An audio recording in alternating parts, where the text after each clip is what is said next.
seorang Kapolri yang memiliki leadership yang kuat ini adalah dia bekerja untuk institusi di atas dari anak buahnya sendiri. Ini ada kesalahan, ya saya minta maaf kepada seluruh warga negara Indonesia. Saya minta maaf dan saya berjanji orang-orang seperti ini yang punya mental menutupi kebohongan, yang punya mental mengganggu proses hukum, saya akan sikat semua. Begitu Pak Kapolri harusnya tuh. Kalau Pak Kapolri nggak berani, saya kira Presiden dengan desakan dari masyarakat ini perlu juga untuk melakukan penyegaran pada kepolisian Republik Indonesia, dan penyegaran ini jangan main-main, ini harus dimulai dari atas sampai ke bawah.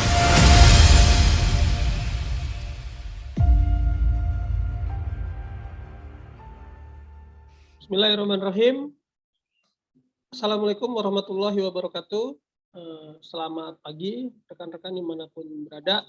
Kembali hari ini jangan salah arah menyapa kita semua di hari Jumat ini. Ya, langsung saja saya menyapa narasumber kita, Bang Ahmad Nur Hidayat. Selamat pagi Bang Ahmad Nur, Assalamualaikum. Waalaikumsalam warahmatullahi wabarakatuh. Selamat pagi Mus, sehat ya? Ya, alhamdulillah Bang, sehat Bang. Alhamdulillah. Ya. Gimana kita lanjut diskusi? Jangan salah arah ya. Ya Bang. Langsung bahas saja ya. Tema kita hari ini ya, tema pertama ini masih tentang ini, apa yang terjadi di institusi kepolisian nih Bang. Ya. Kita melihat beberapa hari belakangan ini banyak berita-berita yang terus berkembang dan sangat berbeda gitu dari informasi awal yang disampaikan oleh kepolisian. Nah, ini makanya kita mengangkat ada dusta gitu loh dalam institusi kepolisian karena ini sangat nyata gitu ya, terlihat. Lalu bagaimana Presiden dan rakyat bersikap? Ini kira-kira gimana Bang Matur sebagai memulai diskusi kita pada pagi hari ini? Silakan Bang. Kita akan berdiskusi ya. Sebelum berdiskusi, kita ucapkan selamat datang buat teman-teman yang hadir di YouTube yang menyaksikan live ini. Dan saya kira teman-teman tidak ada ruginya untuk mensubscribe dan mengklik logo lonceng ya, karena kita akan update terus ya setiap hari mengenai perkembangan situasi kebijakan publik yang ada di Indonesia. Baik, menanggapi apa yang tadi Mustafa ya, moderator kita yang ganteng ini tanyakan kepada kami bahwa apa ya sebetulnya update perkembangan dari kasus Mabes Polri ini. Saya kira kita sudah menyaksikan ada ya Jenderal Bintang 2 ya, Jenderal Bintang 1 ya yang kemudian dinonaktifkan oleh Kepolisian Republik Indonesia terkait adanya simpang siur informasi atau kesengajaan melakukan dusta ya terkait kasus yang saat ini hangat dibicarakan oleh masyarakat ya. Saya kira ini satu pelajaran ya, penonaktifan ini pelajaran buat semua orang, tidak hanya di internal kepolisian, tetapi buat kita semua warga negara untuk selalu melaksanakan tupoksi dengan baik. Dimanapun kita berada, kejujuran, integritas itu adalah hal yang harus kita junjung tinggi. Bahasa kejujuran adalah bahasa yang paling universal, yang akan menyelamatkan semua orang ya, seharusnya kan begitu. Nah kalau kita lihat ya Bro Mustafa, update terakhir, saya kira ini banyak informasi yang beredar, setidaknya informasi akhir-akhir ini diwarnai dari kemunculan ya penasehat hukum Komarudin Simanjuntak ya yang saat ini sedang viral, dan beliau ternyata adalah seorang pensiunan jenderal, pernah menjadi panglima di Udayana di Bali. Nah, Pak Komarudin ini ditemani oleh para tim kuasa hukum yang lain, ada Pak Johnson tentunya yang kalau bicara ya cukup berapi-api, ada juga Pak Soar Siagian ya yang juga sudah Saur ya, mohon maaf. Yang ada yang sudah tampil juga yang begitu menarik ya. Dan saya kira kalau kita mengikuti perkembangan ini ya, kita kok makin kesini makin menyaksikan kelihatannya kita harus beres-beres ya di dalam institusi Polri. Karena kalau dilihat dari orang-orang yang dicopot ya, yang dinonaktifkan, mohon maaf, dari jabatannya, ini kan orang-orang bukan sembarang orang, ini adalah orang-orang terbaik. Mereka adalah bisa jadi calon-calon Kapolri masa depan. Tetapi saya tidak mengerti orang yang memiliki posisi yang sangat baik itu ternyata melakukan satu dugaan ya, tindakan yang sangat memalukan dan berdampak kepada kredibilitas institusi. Nah, ini yang mau kita bahas ya, Bro Mustafa ya. Saya kira tanggapan saya untuk awal gitu dulu. Ya Bang, jadi kan memang publik ini melihat apa ya, dari konferensi pers yang dilakukan awal dari Polres Jakarta Selatan ini, Kapolres yang akhirnya dicopot, kemudian juga ada protes dari keluarga tentang di sana kan mereka menganggap tidak boleh nih membuka peti jenazah anaknya ya. Tapi akhirnya terjadi perdebatan, akhirnya bisa dibuka. Nah, dari situ kan polemik ini terus muncul gitu ya. Nah, ini memang sebetulnya gini Bang, saya melihatnya ini kan dari jeda kematian ya, yang katanya Brigadir J ini ya, dari hari Jumat ya.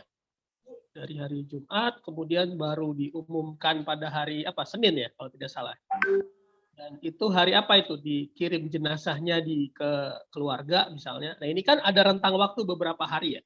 Menurut saya sebetulnya perlu nih Bang untuk dari kepolisian, pihak-pihak terkait untuk melihat nih selama beberapa hari ini apa saja yang terjadi sehingga banyak statement kayak gitu tuh. Koordinasinya tuh bagaimana gitu kan. Ini menarik sebetulnya. Gimana Bang? Ya, ini kalau kita bicara ya kehadiran atau peranan Brigjen Hendra ya, bintang 1, Karo Paminal dari Propam ya. Ini kan beliau dinonaktifkan menurut informasi dari Humas itu karena juga ada desakan dari masyarakat karena ada fakta yang mengatakan bahwa Brigjen Hendra inilah ya, Hendra Kurniawan inilah yang melarang ya keluarga korban Brigadir J untuk membuka peti jenazah ya guna melihat kondisi almarhum. Nah, setidaknya itu menurut Johnson ya, penasehat hukum keluarga ya. Dan saya kira kan agak aneh kok seseorang yang meninggal tidak bisa dibuka ya jenazahnya, peti mayatnya untuk alasan-alasan yang mengada-ada gitu loh. Ya, dan saya kira Brigjen Hendra ini menurut pengakuan keluarga ya yang disampaikan oleh penasihat hukum itu terkesan sudah melakukan intimidasi terhadap keluarga Brigadir J. Nah, saya kira salah satunya adalah misalkan dia minta keluarga tidak boleh memfoto ya, keluarga tidak boleh merekam, tidak boleh pegang HP ya.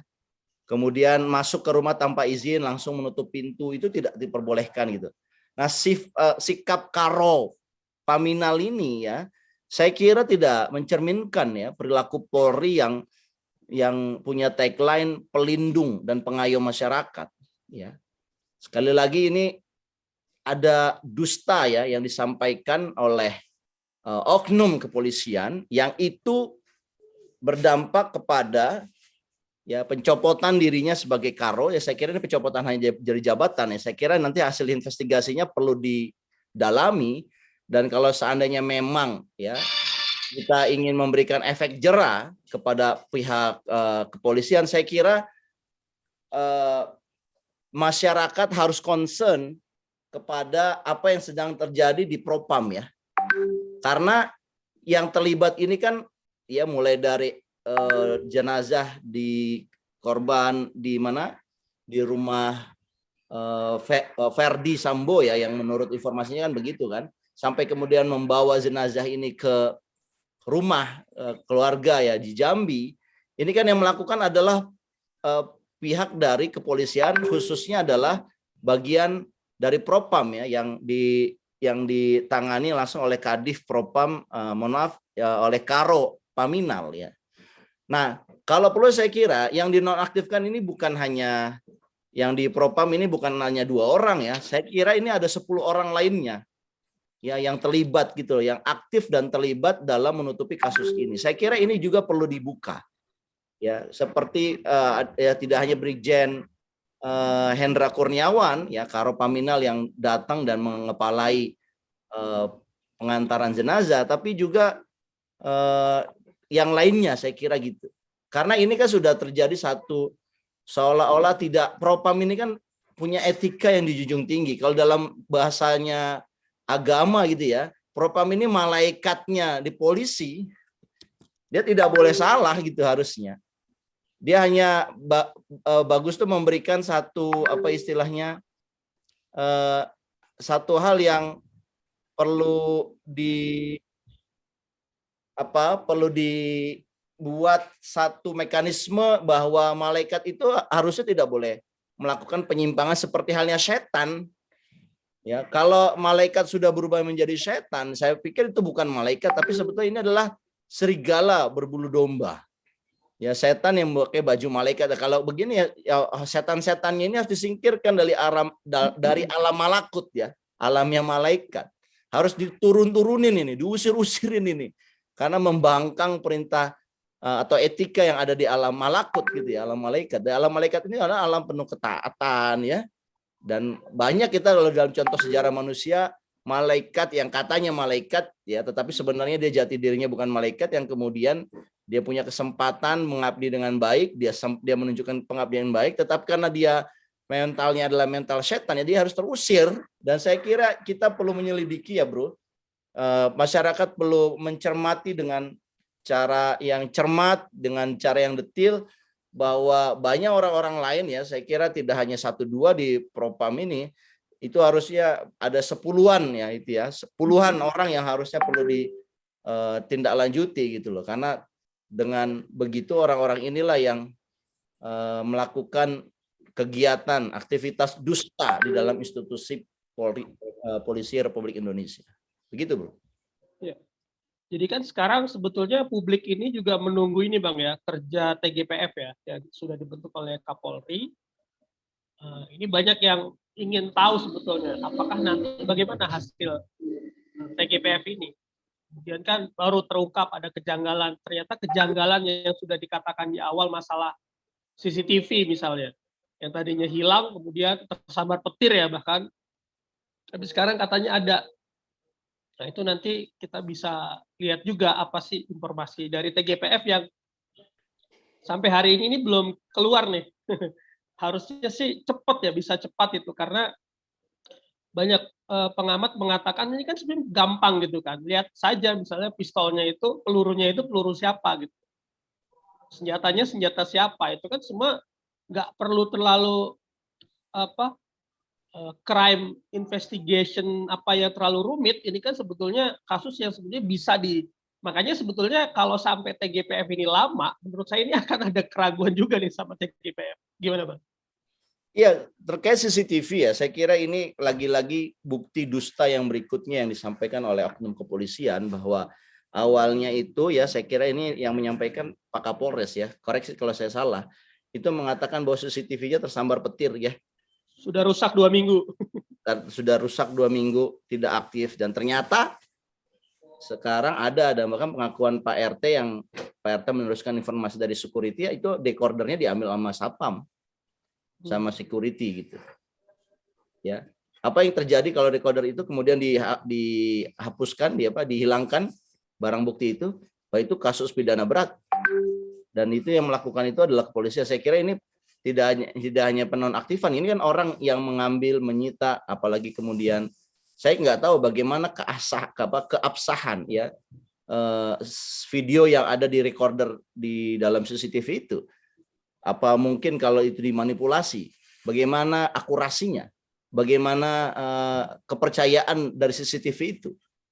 Nah ini kan kita perlu apa istilahnya ya, mencermati juga gitu. Kalau ada kebohongan biasanya kan untuk menutupi kebohongan dengan kebohongan yang lain. Akan ada akan ada segunung kebohongan yang harus dilakukan untuk menutupi satu kebohongan kecil. Kan? Dan orang yang melakukan kebohongan sebesar gunung inilah satu persatu harus dirunut. Dan mereka yang terlibat dalam proses kebohongan itu yang harus dikoreksi. Apa mereka sesuai dengan tupoksinya, sesuai dengan etika kepolisiannya? Kalau tidak ini berbahaya. Kalau dibiarkan terus, ini orang ini akan menganggap kepolisian ini cuma lembaga pelindung dari orang-orang yang berkuasa di kepolisian itu sendiri. Bukan lagi mengungkapkan keadilan dan kebenaran. Ini berbahaya bro, kalau menurut saya. Dan kalau kita lihat misalkan orang mengangkapkan CCTV katanya sudah ditemukan. Tapi percuma CCTV ditemukan kalau tidak bisa mengungkapkan tewasnya Brigadir J. Nah, ini yang ditunggu oleh masyarakat, ya. Kemudian CCTV juga dikatakan tidak bisa, ya, belum tentu memberikan satu bukti penting. Ya betul, CCTV nggak bisa memberikan bukti penting. Sebenarnya bukti penting itu adalah peluru yang menempel di tubuh korban. Karena peluru ini kan jelas punya siapa, registrasi siapa, jenis pelurunya apa, ya itu pasti pelakunya, ya kan?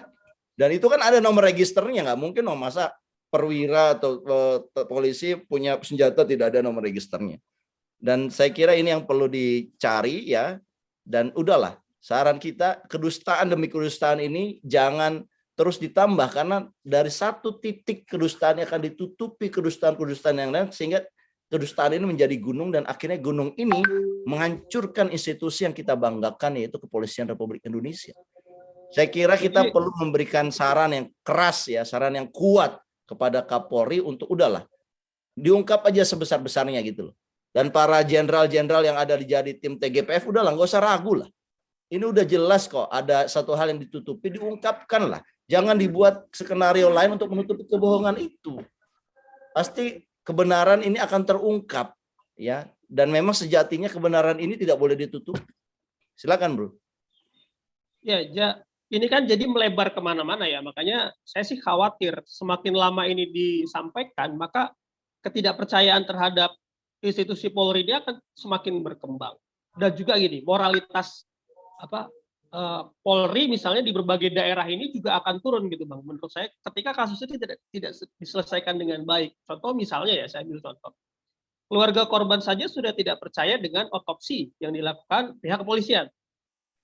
Karena kan disampaikan data, alasannya ini tidak membantah gitu loh.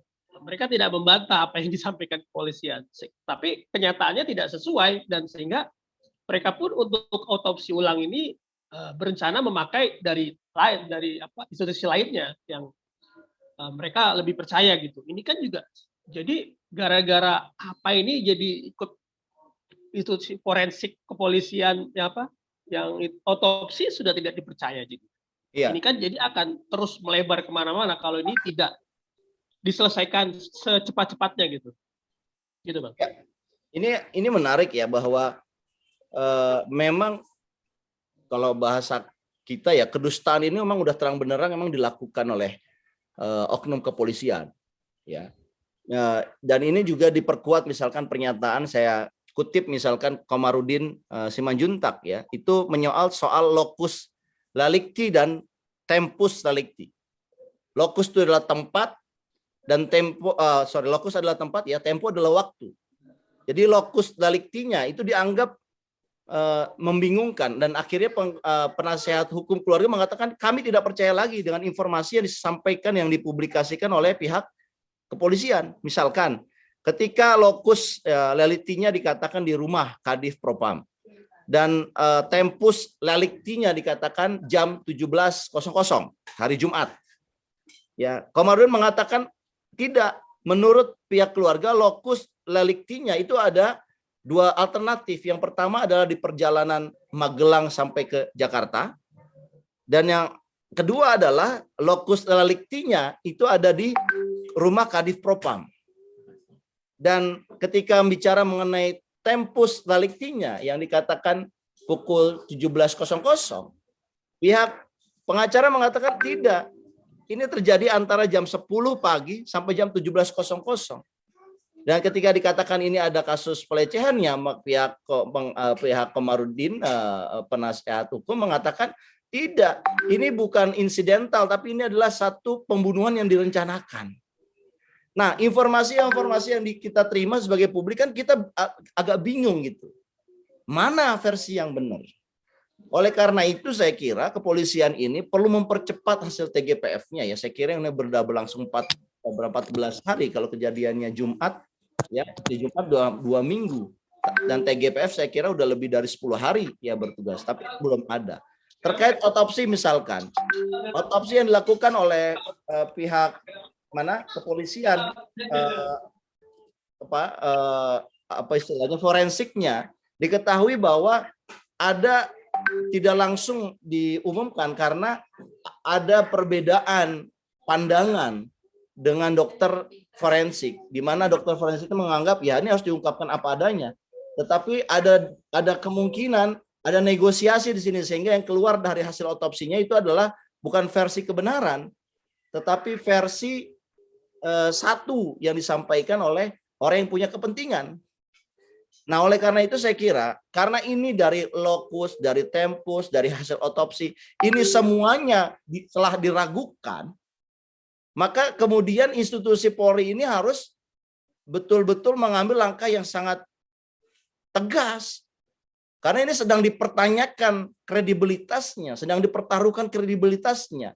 Nah, kita sebagai pecinta kepolisian menyarankan, sudah, jangan dilindungi orang yang bersalah. Nyatakan benar adalah benar, dan itu bagusnya yang kemunculan versi kebenaran itu dari institusi polisi sendiri. Dengan begitu kita berharap ada self correction yang terjadi. Self correction ini menunjukkan lembaga ini masih bisa diharapkan. Tapi kalau self correction tidak ada dan pihak kepolisian meyakini bahwa melindungi anggotanya meskipun melabrak kebenaran dan keadilan itu adalah yang prioritas, maka publik akan bertanya, wah ini bahaya dengan masa depan kepolisian. Kalau begitu kepolisian bukan lagi pelindung dan pengayom masyarakat, tapi hanya pelindung dan pengayom orang-orang pejabat perwira tinggi yang ada dalam institusi itu. Nah, kalau begitu kan akan berbahaya. Ya, kita ini ingin menyarankan supaya polisi ini melakukan tindakan yang berada di jalur yang benar gitu loh. Kalau kemarin dia melenceng, ya yang melenceng ini karena perintah siapa? Ini diusut. Kemudian Pak Kapolri sebagai orang nomor 1 di tubuh kepolisian, ini punya kewajiban untuk meluruskan tindakan-tindakan anak buahnya supaya institusi Polri ini berada dalam track yang benar gitu. Dan sehingga dengan begitu kredibilitas kepolisian pulih kembali. Demikian, Bro.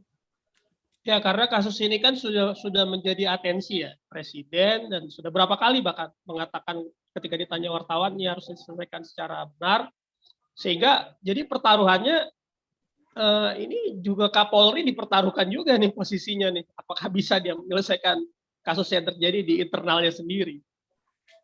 Oke, terakhir Bang untuk benar. Kalau ini terkesannya lambat-lambat, maka yang tadinya sikap Pak Kapolri dipuji banyak pihak ya karena membentuk tim independen, tim khusus, malah ini akan kembali kepada Pak Kapolri sendiri karena beliau ini sebagai orang nomor 1 tentunya diharapkan bisa menahkodai kepolisian ini sesuai dengan tupoksinya.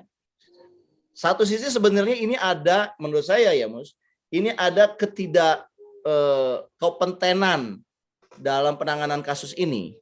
Saya tidak tahu apakah di level menengah bawahnya memang sudah tersusupi karena ingin melindungi perwira tingginya sehingga mereka tidak lagi punya moral kompas. Kan kalau setiap orang apalagi aparat penegak hukum itu kan harusnya memiliki moral kompas yang bagus. Ketika dia dihadapkan dengan satu hal yang salah, meskipun dia punya hierarki yang tegas, harus mengatakan harus taat kepada komandan, tetapi kan moral kompasnya bisa mengatakan, oh tidak, karena ini salah, saya harus melakukan hal yang benar. Nah, kalau Pak Kapolri ya tidak segera mengambil keputusan ataupun membiarkan tim khusus ini berada di dalam kebimbangan, apakah akan diungkap sebenar-benarnya atau mengungkapkan versi di luar dari kebenaran, ini masih bingung. Saya kira Pak Kapolri bisa mengambil alih, sudah. Pak Kapolri membutuhkan tindakan penyelamatan untuk menyelamatkan institusi. Nah, tetapi saya kira sekarang ya di situasi yang lagi genting sekarang, Pak Kapolri ini harus menunjukkan satu leadership-nya bahwa seorang Listio Sigit itu harus mengambil tanggung jawab. Tanggung jawabnya dia memimpin institusi, dia harus mengambil tanggung jawab, dia harus melakukan hal-hal yang perlu dilakukan. Kita udah apresiasi ya yang dilakukan oleh Pak Kapolri, memberhentikan 3 pati ya, 3 perwira tinggi kepolisiannya itu luar biasa. Tetapi pengungkapan kasus ini jadi orang jadi bertanya-tanya, kok udah ada 3 dinonaktifkan, tapi kok kejelasan siapa tersangka atas tewasnya Brigadir J ini belum ada sampai hari ini. Oleh karena itu saya kira semua orang sekarang ya bukan lagi ke Bareskrim, bukan lagi pada kasus ini. Saya kira semua orang sedang menghadapkan pandangannya kepada Pak Kapolri. Dan saya kira di sini sesuai dengan judul kita adalah ada dusta di institusi kepolisian, apa yang harus dilakukan oleh Presiden dan rakyat. Nah, saya kira Pak Presiden perlu ya untuk mengingatkan Pak Kapolri untuk tidak ragu. Pak Kapolri, tolong. Anda adalah pemimpin lembaga yang menjadi pelindung pengayom masyarakat membela kebenaran dan keadilan. Lakukan itu dengan baik. Sehingga Pak Kapolri juga merasa yakin firm. Ya, kita tahu ya di tubuh kepolisian ini kan banyak kubu-kubunya, banyak dekeng-dekengannya.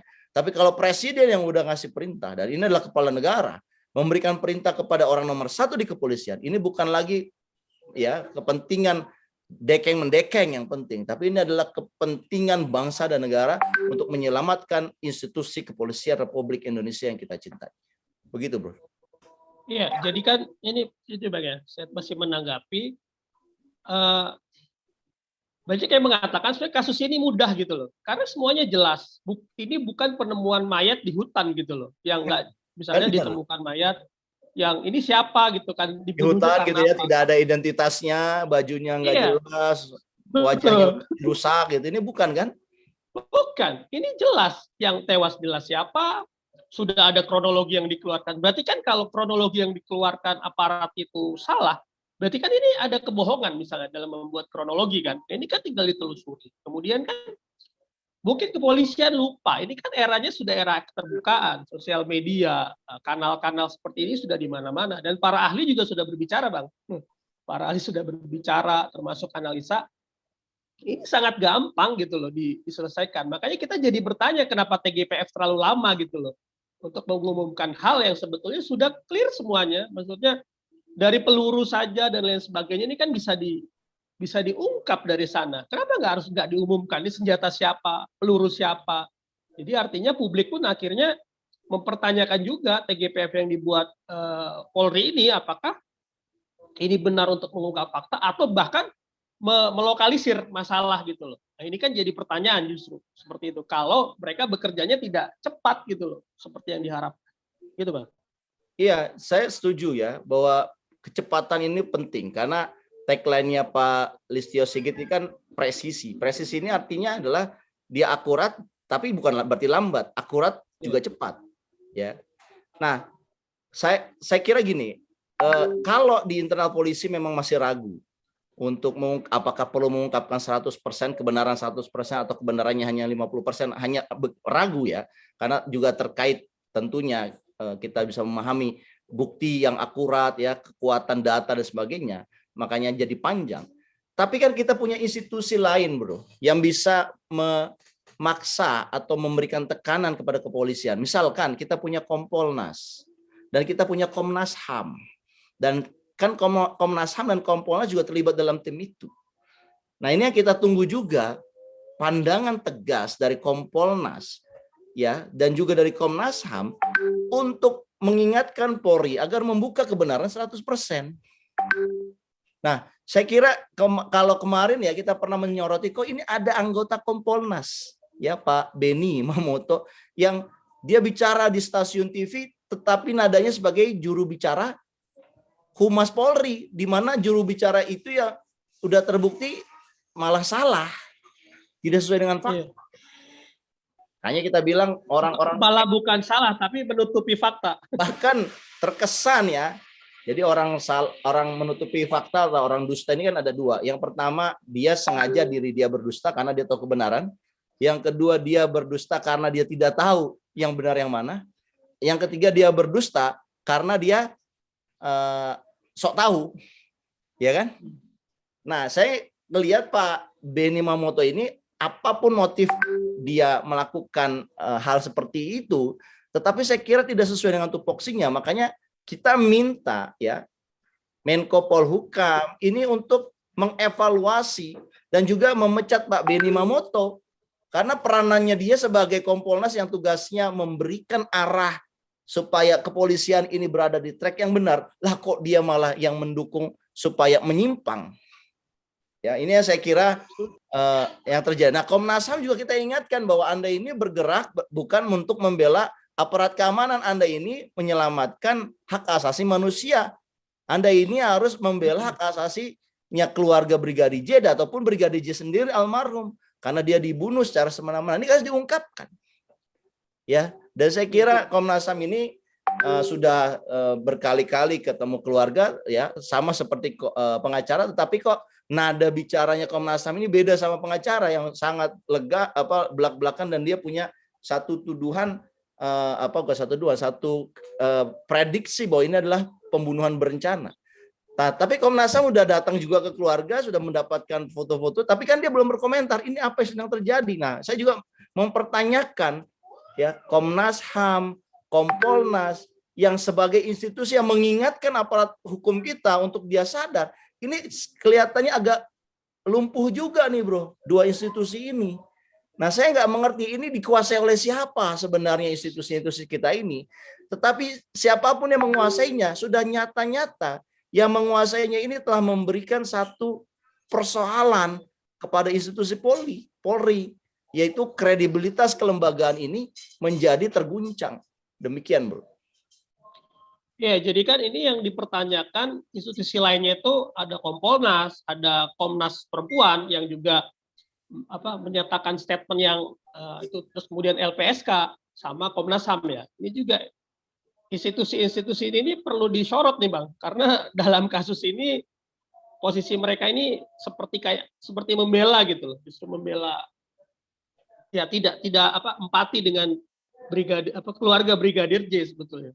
Iya, kayak Komnas HAM Perempuan juga ya, itu saya nggak tahu itu apa ketua atau salah satu komisioner yang juga mengatakan bahwa narasinya adalah narasi mendukung teori yang pertama, teori dari Humas Polri yang kemudian mengesankan seolah-olah ini yang salah adalah Brigadir J gitu loh. Begitu juga dengan lembaga apa yang kamu katakan tadi? LPSK. Nah, LPSK ini kan juga tidak memberikan keterangan yang jelas ya menurut saya ya. Apa sih perlindungan seperti apa sih yang diminta oleh istri dari dan Baradae dan juga Baradae gitu loh. Nah, ini kan kenapa ini kan juga nggak jelas apakah aplikasinya udah dimuat dan sebagainya. Ini kayak sedang memainkan playing victim gitu loh, yang jadi yang orang terlibat ini menjadi seolah-olah dia menjadi tidak punya kontribusi yang signifikan terhadap kematiannya Brigadir J. Intinya gini loh bro, publik ini ingin menyaksikan satu kebenaran terungkap. Dan publik ini ingin juga merasakan keadilan bahwa orang-orang yang terlibat baik itu langsung ataupun tidak langsung yang mengakibatkannya meninggalnya Brigadir J ini diungkap dan diberikan hukuman seadil-adilnya. Dan saya kira gerakan untuk mendukung keluarga dan juga almarhum Brigadir J ini sudah mulai muncul ya. Saya dengar ada gerakan lilin, kumpul lilin bersama untuk keprihatinan ya di bundaran Hotel Indonesia untuk membela Brigadir J supaya mengungkapkan sebenar-benarnya sebaik-baiknya.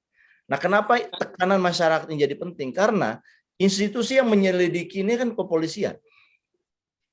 Korbannya adalah polisi dan pelakunya kemungkinan juga polisi juga. Bahkan iya polisi karena pengakuan versi pertama adalah berada E, ya kan? Nah, tetapi kan publik ya dalam hal ini keluarga ini merasa ada yang janggal. Dan alhamdulillah keluarga ini mendapatkan respon yang luar biasa dari masyarakat, termasuk kita juga, yang juga punya satu keinginan yang sama. Kami ingin kebenaran itu terungkap. Dan kami ingin rasa keadilan kami ini yang haus ini ya terpuaskan dengan diadilinya orang-orang yang terlibat. Dan jangan kemudian melimpahkan kesalahan kepada orang lain untuk melindungi ya pejabat tinggi yang terlibat dalam kasus ya yang sebetulnya tidak perlu terjadi, yaitu pembunuhan. Ini kan kejahatan kemanusiaan. Di dalam kitab suci itu manusia yang membunuh satu orang manusia saja itu sama dengan dia seolah-olah membunuh seluruh umat manusia.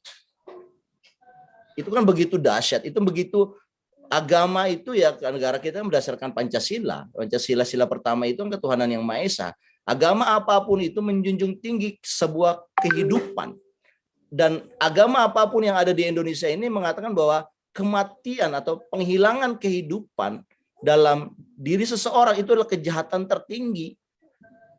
Dan saya kira tidak layak ya ini terjadi dan kasus ini ditutup-tutupi berlarut-larut sampai 14 hari ini kita belum menemukan versi kebenarannya, yaitu versi penyelidikan. Apakah kemudian kita memerlukan institusi lain untuk mencari kebenaran dan keadilan? Nah, pertanyaan ini kan pertanyaan yang berbahaya. Kalau gitu apa tugasnya polisi?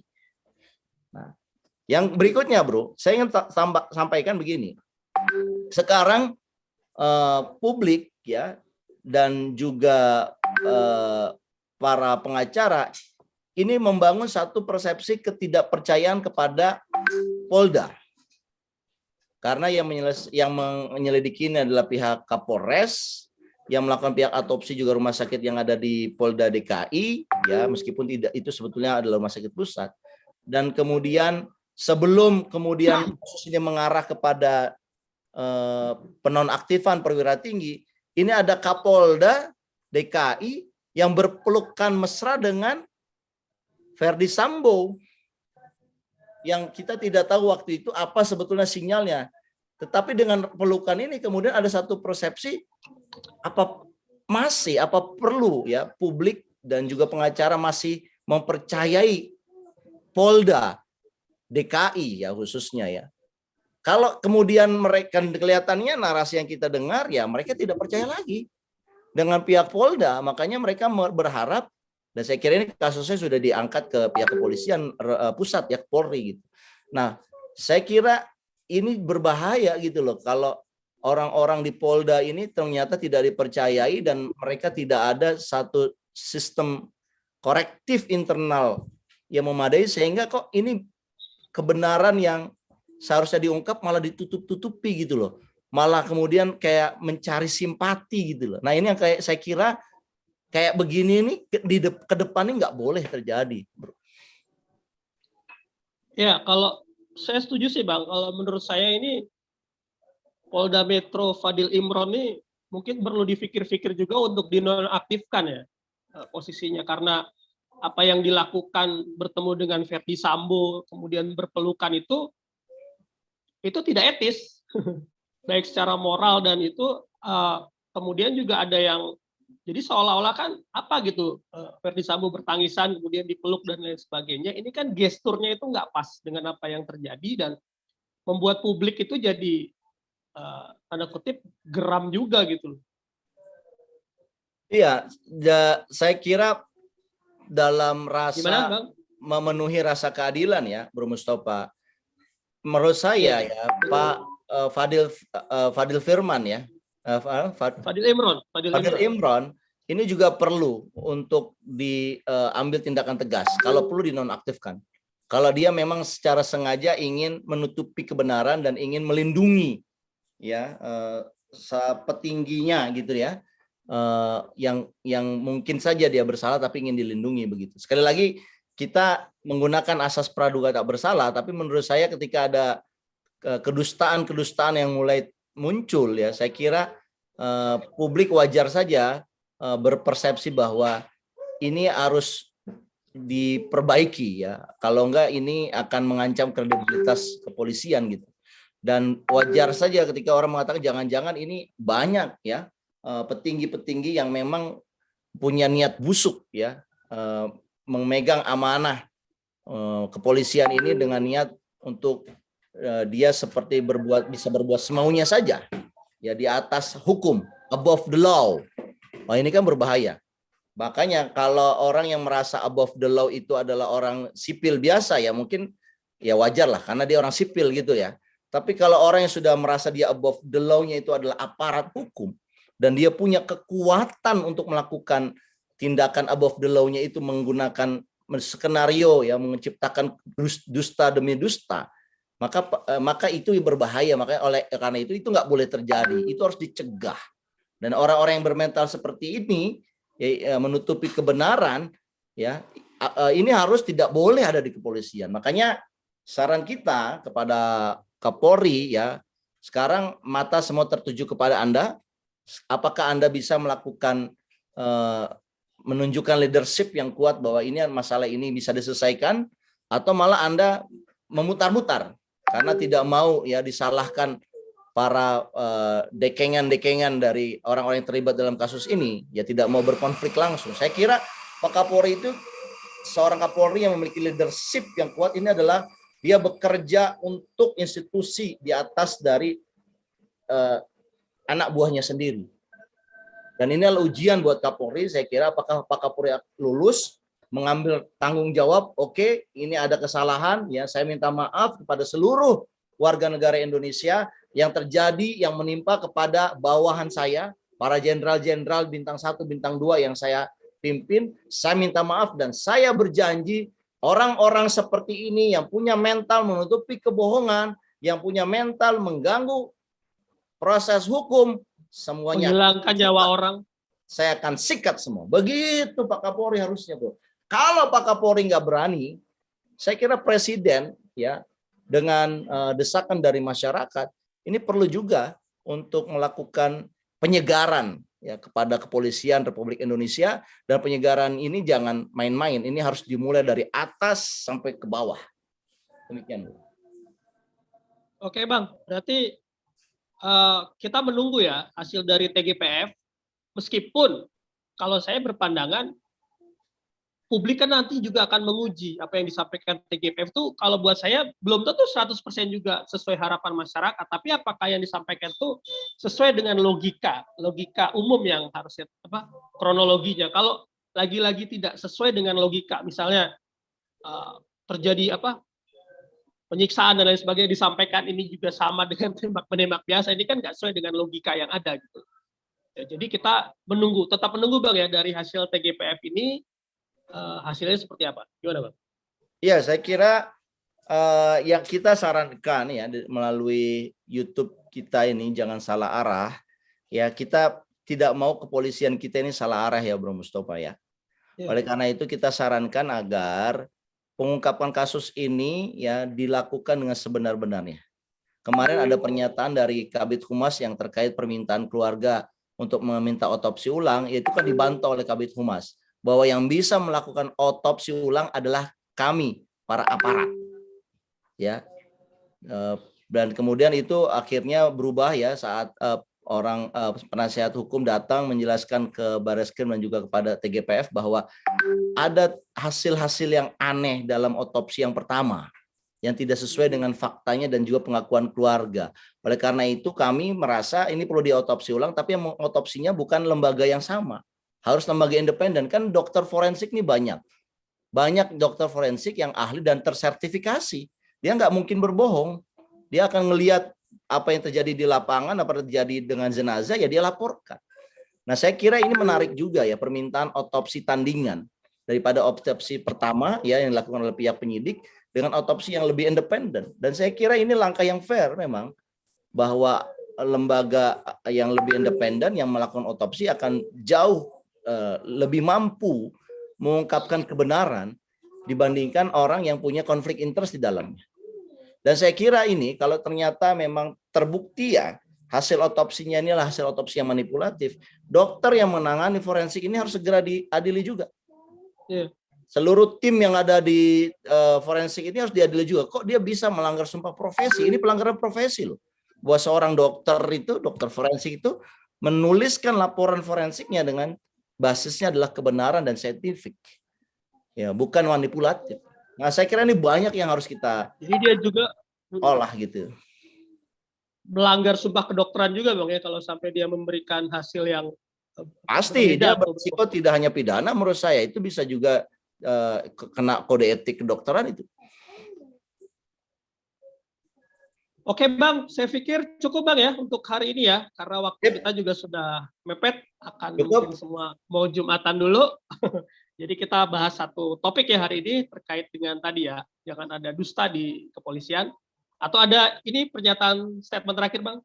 Ya, saya kira menjawab ya judul dari diskusi kita ini bagaimana presiden dan rakyat bersikap. Ya, saya kira presiden ya sebagai kepala negara ya eksekutif yang berjanji ingin menegakkan ya nilai-nilai kehidupan yang benar, yang adil ya.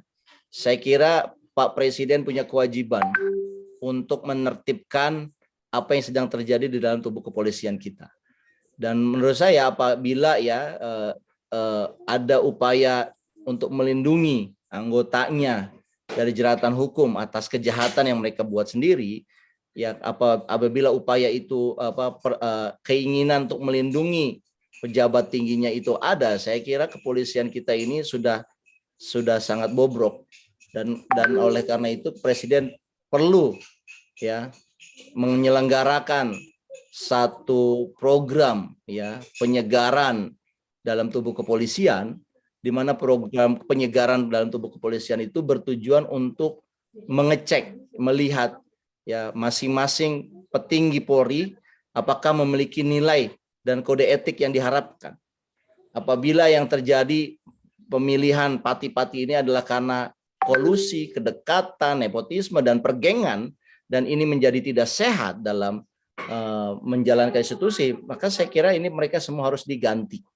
Dan Presiden punya kewajiban untuk, ya kembali lagi kepada dalam diri Presiden, untuk menertibkan, untuk menyegarkan, untuk memperbaiki apa yang terjadi dalam tubuh kepolisian kita. Dan saya kira rakyat kita bisa juga menyuarakan ini sekeras-kerasnya untuk agar Presiden dan semua orang ya yang ada di kepolisian untuk menyatakan yang benar adalah benar, yang salah adalah salah. Dan dengan begitulah, kejujuran itulah kredibilitas institusi kepolisian masa depan bisa berkelanjutan. Tanpa itu, institusi kepolisian yang kita banggakan ini bisa rusak, dan rusaknya institusi ini sangat merugikan negara. Karena negara ini tidak boleh ada tanpa ada polisi, dan juga negara tidak boleh institusinya rusak. Yang terjadi nanti adalah ketidakpercayaan rakyat kepada institusi negara, dan ini jauh berbahaya. Demikian bro, closing statement dari kami. Oke, siap. Makasih Bang ya atas diskusi GSA kita pada pagi hari ini. Ya, makasih Bang. Assalamualaikum warahmatullahi wabarakatuh. Waalaikumsalam warahmatullahi wabarakatuh.